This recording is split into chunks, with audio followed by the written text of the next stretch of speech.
So, recording again. So this is the post-show. Hello, everyone. And so, who would you vote if you're going to be looking at a de facto captain? I know Kadujan said Mara. Mara, who would you say? I don't feel like any of us are really. Yeah, but you've got to vote for one. But it's just Mara. It's not you. This is what Mara would think. So. Well. Our feelings won't be hurt. No. It's just. This is what Mara would think. Yeah. She'd probably think herself because, like, Kadujan has been living under a rock his whole life, and Shirk has the intelligence of a rock. So. Yeah, very well put. Just blindingly insults her colleagues there. Well, I guess that's settled. Shuruk, who would you That's actually say? internal. She wouldn't say that. Okay. Shuruk, who would you say? Well, since it was not internal, I will remember that going into the next campaign. You can be your own meat shield. How about that? I mean, I'll get to it, but I feel like we were all leading in our own way. Like when it came to anything flying or whatever, I think Mara obviously, took charge because not only did she have to, but she was the most knowledgeable in that sense. When it came to anything like techie, it was Kadujan, and I feel that Shuruk, when it came to we're about to we have to make a split decision right now. What are we gonna do? Or like Merc experience type of things. Just instinct, the way they basically. work. Yeah. So Mara is now level 4 then. She is the official de facto commander of the ARES. But I think she actually has a top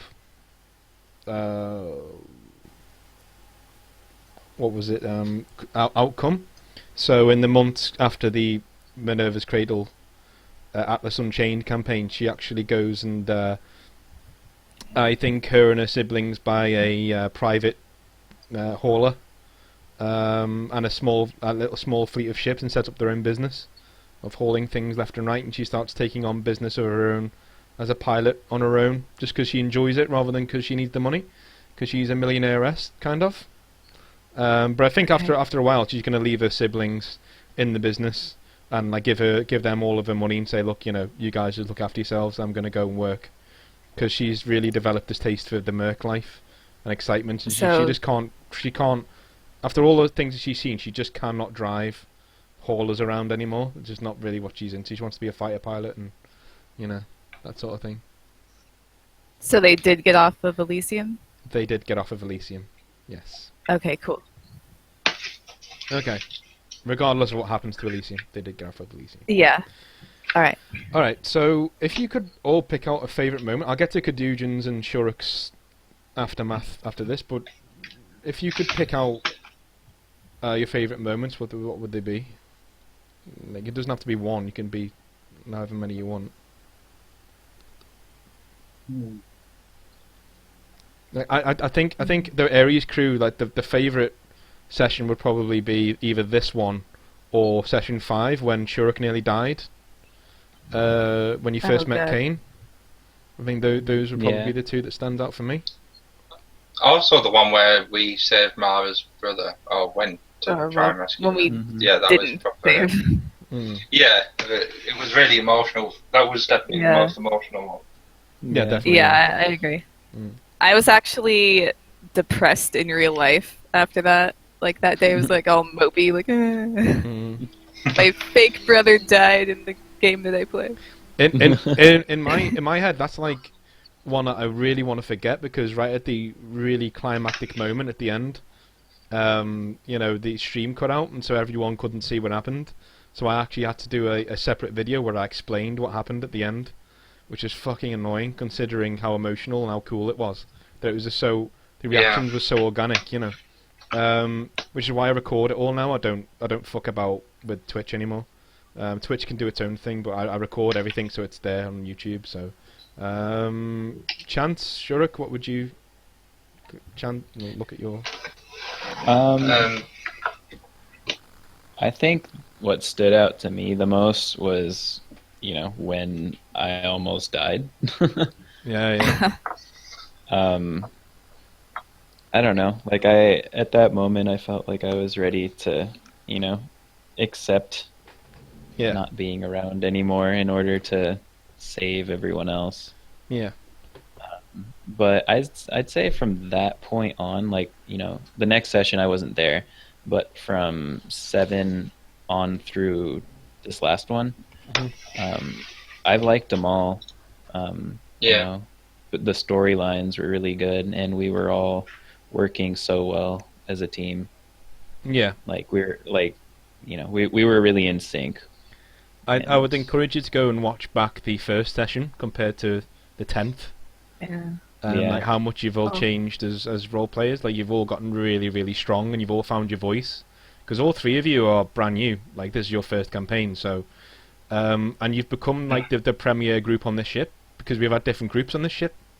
But you become like the stable group because you work well together.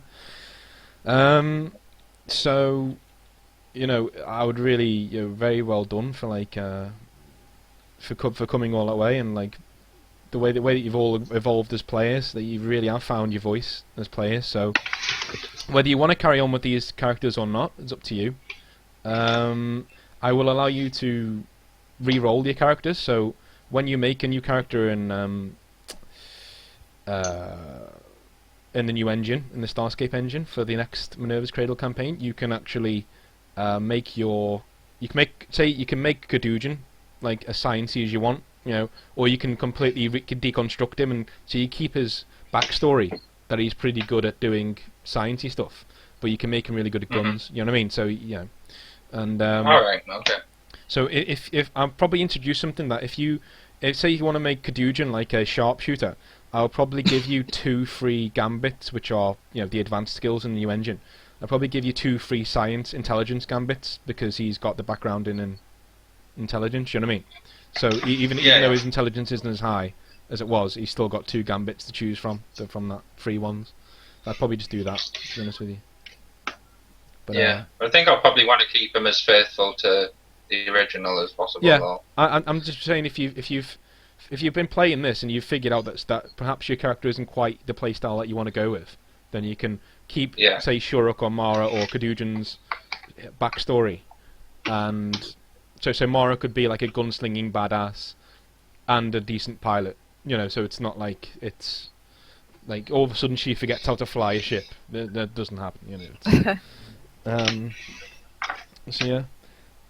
So I think we can all agree that we wouldn't have done anything without such a good DM as you. You've set up a brilliant campaign, I think. Yeah, I really like this. I mean, I've never done anything like this before, and I feel it was really well done. And that's cool. Good job. Very much. Kudos. Yeah. Thank you. I'm gonna go.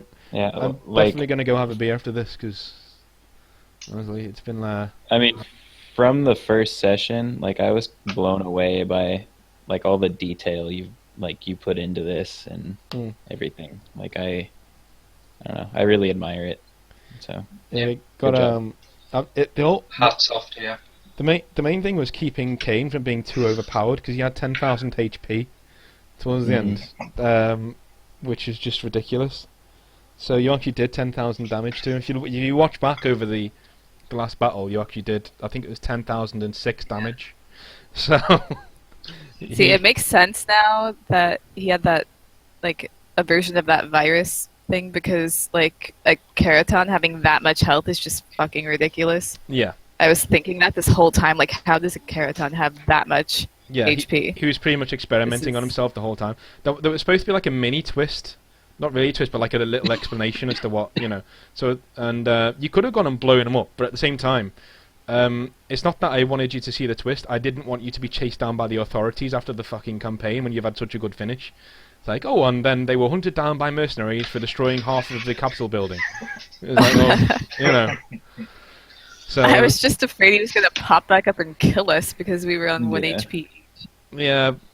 But at the same time, I mean, if I generally describe somebody's being, I'm not that's a dickish thing to do. Like lull somebody in like that, and then say, "Oh, I'm back alive," and then just annihilate you all. So generally, if I describe somebody as being looking dead, then they're dead, or something like that. It's generally. But didn't Kane play dead one time before? And no, he just stayed with his cloak on, where everyone else got slaughtered around him, and then just sat in the shuttle and waited for the Bacchus to just walk off, and he went, "Oh, I'll just take over the ship." Okay. So, yeah. So I think the Bacchus will be very happy to learn that he is no more, that he is dead.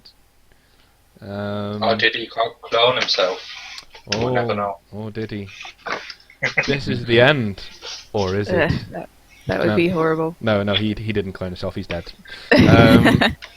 Yeah, this is why you should never work with BioWare or anyone, because I will literally just tell people, no, he's dead. He's dead. Yeah. Alistair never loved you. But, yeah, so, I don't know, would anyone be interested in doing, like, the next campaign, or you want to just do Chronicles, or... Well, see, that's where I had a question. Like, because the next one we're doing is the Dark Side Chronicles, right? That's the next one that you're the doing Cyber Dark before. Chronicles, yeah. It's basically just an intro game, so you can get used to the new rules. So by the time the new campaign rolls around, everyone's like, okay, I know exactly what the rules do, I know what they are, you know. And plus, it's one-on-one. It's like, so like me and you we'll have other people with us to watch the game, and so it'll be like a full party, but only one person's playing. So we can all go through the rules, and any mistakes that we make, we can get out of the way, and then. Can you die in this? You can die in Cyber Dark Chronicles. Yes. That would be the one thing that would, deter me from that. Like, if I go in with Shurik and then I die, I would have to make another character. With the characters already level 3 in Cyber Dark Chronicles, the only way you die is by completely fucking it up. And and rolling ones constantly, nearly. It's more to learn the rules than to kill people. It's possible to die in every role-playing situation, but with my DMing style, I'm more into telling stories than killing people. And that's what I was saying to Sam the other night, because she was like, "Oh shit, I'm getting really nervous," and I was like, "Well, that's not my style. I don't kill people off unless they're stupid or extremely unlucky, because it's about telling a story and doing awesome shit rather than, dying all the time. But you can die, of course you can. But the whole point of being the main character in a story is that you're very powerful or very lucky. So. Yeah. And when would they both be starting? The first Cyber Dark Chronicles is this Thursday. I haven't found a first player yet, so whoever wants to play can play. And it's only going to be on Thursdays, because literally I can only play on weekends. I can switch it to a weekend at one stage. Yeah, as soon as Minerva's Cradles finish, the next Minerva, so when Bacchus have finished theirs, then I can switch it to a weekend slot, and we can do it. So if I have an American person on, then like you, David, or Sam, I can go, okay, this week it'll be on a Saturday, rather than whatever. Right. Yeah, I'd definitely be interested for both, and I've become really attached to my character, so I would want to use Shurik. I wouldn't want to make someone else. Don't be afraid of dying, because that's not my playstyle. I'd rather give you a bad consequence than a death. I'd rather give you so when you turn up in the next Minerva's Cradle campaign, you're literally being hunted by about 9,000 assassins who are just like, everyone's like, "What the fuck have you done, Shurik?" And you're like, Apakata. It's like, fine. So, yeah. And I think we never really touched on his love of Madonna as well. Like, we were supposed to, that was supposed to be a whole thing, but we didn't really touch on it again, so we'll have to bring that up in the next campaign. Okay. At one point when I was in that sorting the terminal out where they were fighting, I was thinking, should I try and hack and just stream Madonna through the speakers whilst the battle's going on? just to heighten morale. Boost his morale. Yeah. The thing is, though, I personally have never been a fan of Madonna, but I like Taylor Swift in real life. So, that might, I don't know, it might be something going forward, but... Yeah, fine. So, everyone would be interested in that, that's good. So, Yeah, Mara will be level 4, Kadujin level 3, and Shurik level 3. And you can level up in Cyberdark as well. So, and you can also team up. So there may be team ups. There may be certain sessions where you bump into each other and end up doing a job together. But the next Minerva's Cradle campaign will be set at about 5-6 years after this one. So things would have calmed down. Oh, we're gonna be old. Well, you're only in your 20s now, aren't you? That'd actually be quite comical if we all had like Zimmer frames and stuff. Yeah. Fuck you, you Savatov. Fuck, you're coming out here and... Instead of a sword, I'm just whacking people with a newspaper. Yeah. Get the fuck off my fridge, you fucking... Oh yeah, I don't know if you said this or not. When is the next one starting? The next Minerva's Cradle, and how long is the Dark Side Chronicles going on Dark for? Side Chronicles will continue even when Minerva's Cradle is going on. Okay. But it will be probably UK people only, or because it will move to Thursdays permanently, and then we will have Minerva's Cradle will be on Saturdays in October. So it'll be in October when we start that. All right. So. Good stuff. So yeah, I think we'll leave it there, and I want to go grab a bottle of beer and then have a shower, and I'll speak to you guys later. I think I might have a beer and a shot too. So yeah. Well, this was fun, guys. I had a I'm really question. glad that I did this. Yes, I will. Yeah. Okay. What do you have to say? So do we have, like, I know we have levels, but do we have any like inventory or weapons or armor, like credits or anything like that? I will look into that as we go along. The troubling thing is, if you want to play Cyberdark Chronicles, I'd probably say that you need to start off on 0, because why would you be a mercenary when you're a millionaire?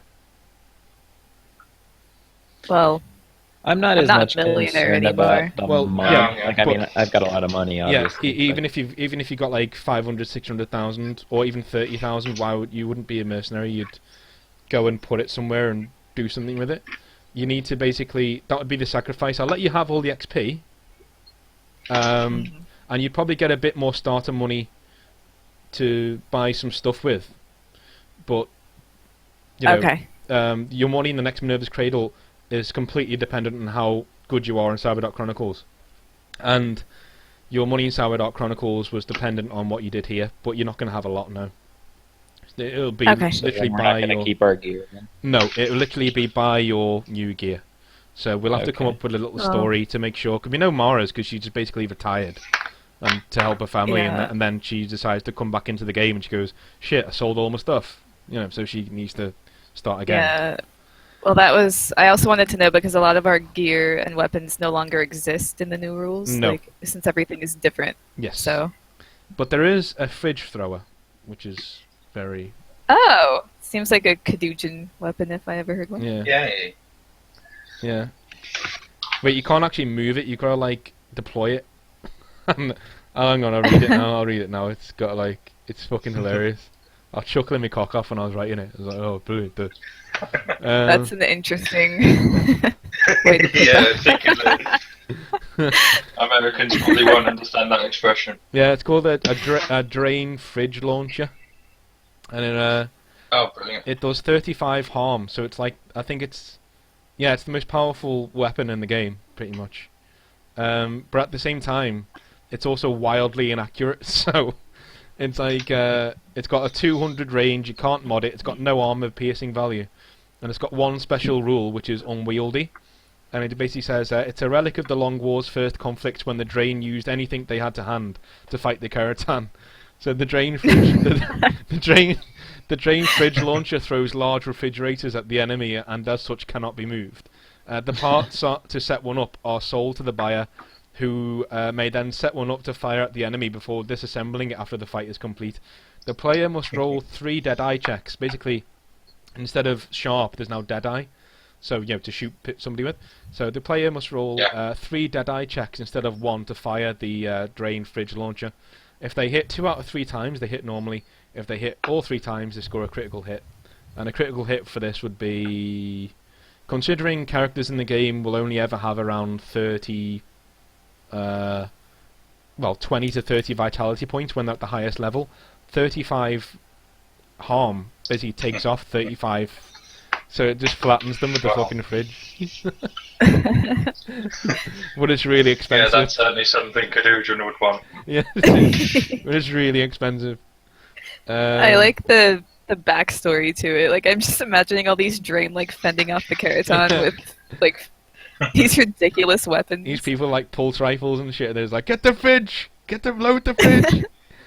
I've had enough of these fucking Keraton going down here taking our jobs. Get the fridge. No.